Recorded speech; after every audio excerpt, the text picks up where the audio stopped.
కేంద్ర ప్రభుత్వం పదే పదే ప్రవచించే సూత్రం జమిలీ ఎన్నికలు. ఇందుకోసం ఏర్పాటైన మాజీ రాష్ట్రపతి రామ్నాథ్ కోవింద్ నేతృత్వంలోని ఉన్నత స్థాయి కమిటీ వాటికి జై కొట్టింది.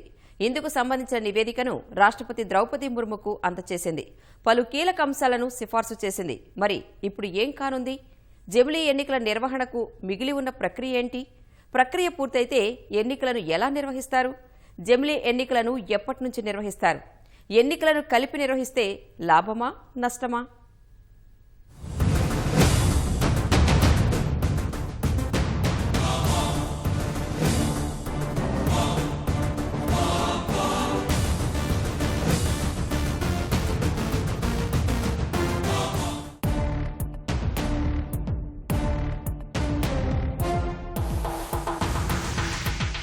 గత కొంతకాలంగా చర్చనీయాంశంగా మారిన జమిలీ ఎన్నికల దిశగా మరో కీలక అడుగు పడింది.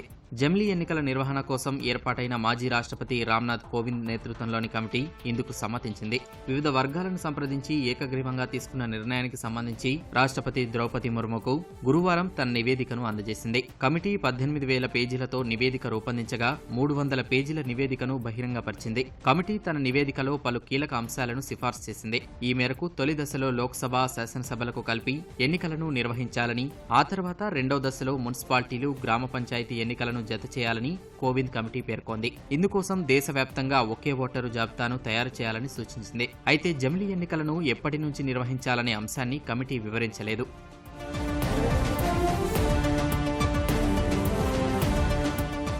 కోవింద్ కమిటీ నివేదిక ప్రకారం జమిలీ ఎన్నికలకు బీజం వేస్తూ లోక్సభ కాలపరిమితిని నిర్దేశించే ఆర్టికల్ 83, శాసనసభల కాలపరిమితిని నిర్దేశించే ఆర్టికల్ 172ను సవరిస్తూ రాజ్యాంగంలో ఆర్టికల్ 82A చేర్చాలి. అయితే ఈ సవరణకు రాష్ట్రాల ఆమోదం అవసరం లేదని తెలిపింది. లోక్సభ ఎన్నికలతో పాటు ఏర్పాటైన శాసనసభలు, స్థానిక సంస్థలు ఏదైనా కారణం చేత ముందే రద్దయితే వాటికి మిగిలిన లోక్సభ కాలపరిమితి వరకే మధ్యంతర ఎన్నికలు నిర్వహించాలని తెలిపింది. లోక్సభ ఎన్నికలకు కూడా ఇదే సూత్రం వర్తిస్తుంది. జమిలీ ఎన్నికలపై సూచనలు, సలహాలను ఆహ్వానిస్తూ ఇచ్చిన పిలుపునకు స్పందించిన 21,558 స్పందనల్లో 80% మంది వాటికి అనుకూలంగా ఉన్నట్లు కమిటీ తెలిపింది. మొత్తం 47 పార్టీలు స్పందిస్తే అందులో 32 పార్టీలు సుముఖత వ్యక్తం చేసినట్లు వెల్లడించింది.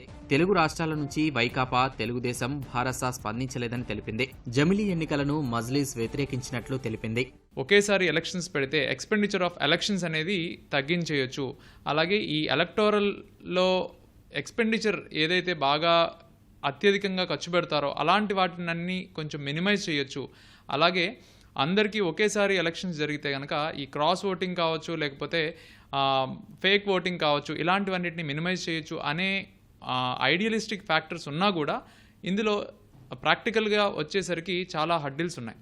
అది స్టేట్స్ కావచ్చు, లేకపోతే సెంట్రల్లో 1947లో ఒకేసారి కంట్రీ మొత్తానికి ఎలక్షన్స్ జరిగినప్పటికీ ఇప్పుడు సగం స్టేట్స్ కూడా ఒకే టైంలో జరగడానికి అవకాశం లేకుండా ఉంది. సో ఇలాగా కాన్స్టిట్యూషనల్ మెషినరీ ఫెయిల్యూర్ కావచ్చు, బై ఎలక్షన్స్ కావచ్చు, break down of this machinery కావచ్చు, ఇలా చాలా ఆస్పెక్ట్స్లో ఒక్కొక్క చోట ఒక్కొక్కలా ఉంటుంది.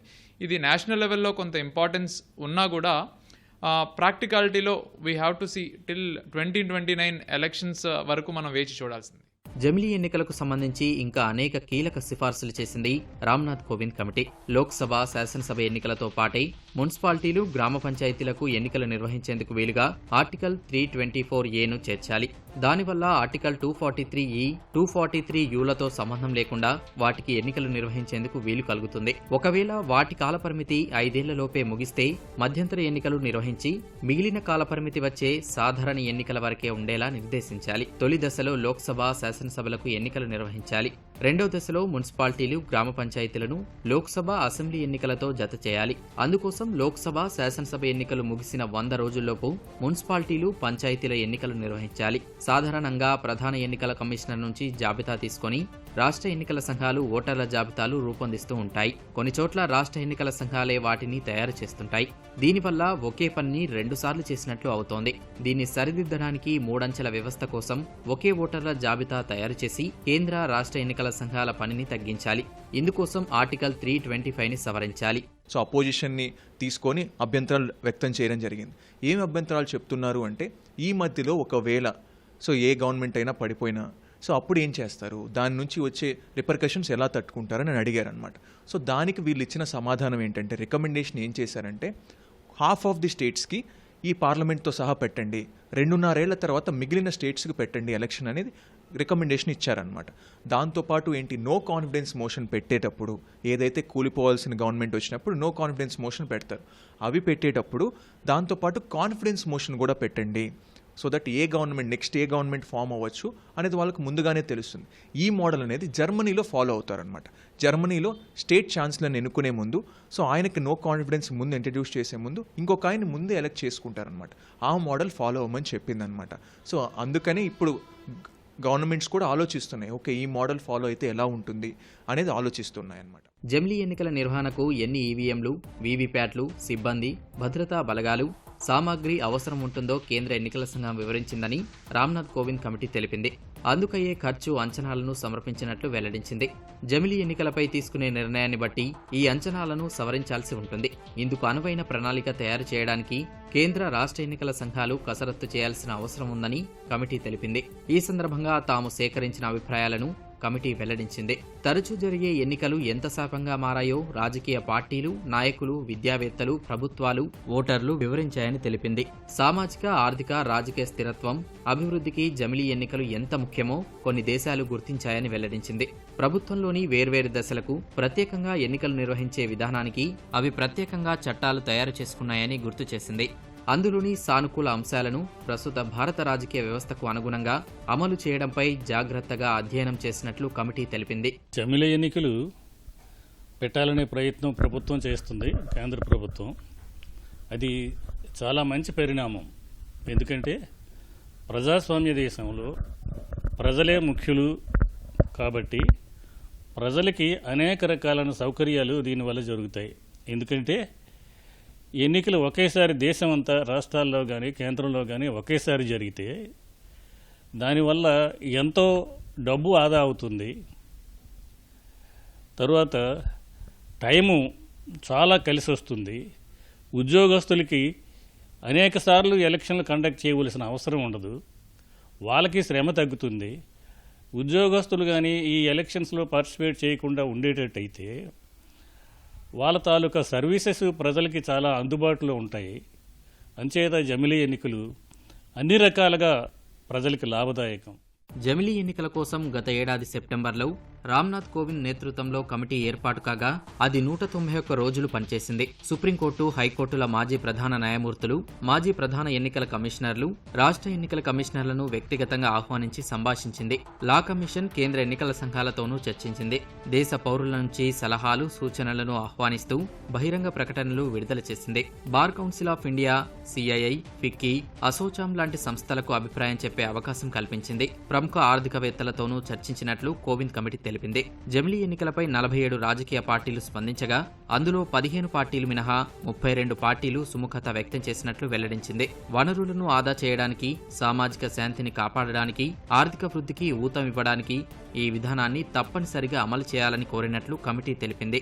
ఈ జమిలీ ఎలక్షన్స్ కనుక జరిగితే కొన్ని రకాలైన డిసడ్వాంటేజెస్ అనొచ్చు, అలాగే కొన్ని కారణాలు కూడా ఇక్కడ మనం చెప్పుకోవచ్చు. ముఖ్యంగా ఈ జమిలీ ఎలక్షన్స్ కనుక జరిగితే ఇటు స్టేట్ కానీ ఆ రీజనల్ ప్రాబ్లమ్స్తో పాటుగా ముఖ్యంగా సెంట్రల్లో ఉన్నటువంటి ఇష్యూస్ కానీ, అలాగే సెంట్రల్లో ఉన్నటువంటి అంశాలు ముఖ్యంగా ఈ క్యాంపెయినింగ్లో అలాగే వివిధ పార్టీస్ కూడా ముందు పెట్టడం జరుగుతుంది. అలాగే దీంతో పాటుగా ఒక నార్మల్ ఓటర్ ఒకే పార్టీని చూస్ చేసుకోవడం అన్న అంశం కూడా జరగవచ్చు. కాబట్టి ఇది స్మాల్ డిసడ్వాంటేజ్ అని ఇక్కడ మనం ఒక విశ్లేషణ చేయొచ్చు. జమిలీ ఎన్నికలపై రామ్నాథ్ కోవింద్ కమిటీ తన నివేదికను సమర్పించినా అది ఎప్పటి నుంచి అమల్లోకి వస్తుంది అన్నది తేలలేదు. కమిటీ కూడా ఖచ్చితమైన సమయం కూడా సూచించలేదు. ఇక రాష్ట్రాల్లో లేదా లోక్సభకు హంగు వస్తే ఏమిటన్న ప్రశ్నకు కమిటీ సమాధానమిచ్చింది. లోక్సభ ఎన్నికలతో పాటే ఏర్పాటైన శాసనసభలు లేదా స్థానిక సంస్థలు ఏదైనా కారణం చేత ముందే రద్దయితే వాటికి మిగిలిన లోక్సభ కాలపరిమితి వరకే మధ్యంతర ఎన్నికలు జరపాలని స్పష్టతనిచ్చింది. లోక్సభ ఎన్నికలకు ఈ సూత్రం వర్తిస్తుంది. అటు జమిలీ ఎన్నికలను దేశంలోని పలు విపక్ష పార్టీలు వ్యతిరేకిస్తున్నాయి. రేకెత్తిస్తున్నాయి. ముఖ్యంగా కాంగ్రెస్ ఈ ప్రక్రియపై అనేక అనుమానాలు వ్యక్తం చేసింది. జమిలీ అంటే రాష్ట్రాలపై దాడి చేయడమే అని ఆ పార్టీ నేత రాహుల్ గాంధీ విమర్శిస్తున్నారు.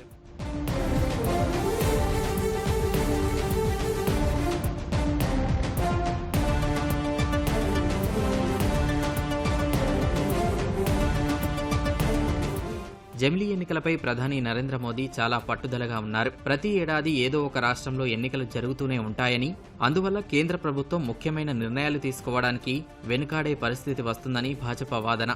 ఒకేసారి ఎన్నికలు నిర్వహిస్తే పాలనపై మరింత దృష్టి సారించడానికి వీలు కలుగుతుందని అంటోంది. జమిలీ ఎన్నికలపై భాజపా గట్టిగా ఉన్నా ఈ ప్రక్రియ ఎప్పుడు ప్రారంభమవుతుంది అన్నది స్పష్టత లేదు. రాజకీయ పార్టీల మధ్య చూస్తే ఏకాభిప్రాయం లేదు.